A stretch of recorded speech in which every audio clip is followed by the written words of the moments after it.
My name is Chris Benninghoff. I'm from Ohio. I am a registered Republican. I voted for a Republican for president in every election up until 2016 when I voted independent. The first sign I saw about President Trump was just the way he treated the people that he was running against.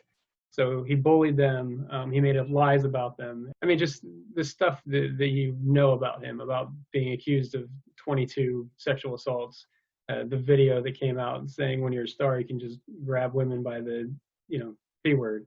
That's not a moral person, and that's not the type of person that I wanted to vote for. I would say one of the large things that bother me about him is that so many evangelicals and Christians are willing to follow a man that appears to have no Christian values.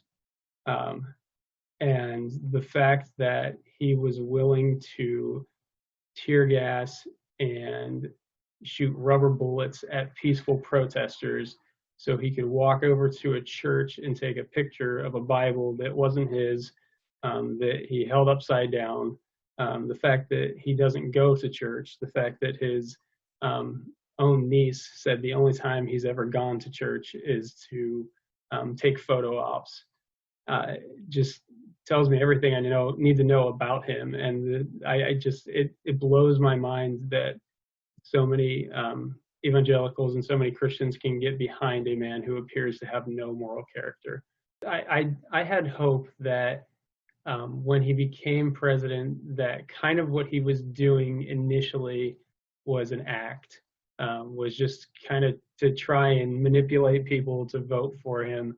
I think for me, the major turning point was even prior to the whole coronavirus thing. It was the incident with Syria, how he just abandoned allies to allow people to be slaughtered, knowing that they were going to be slaughtered.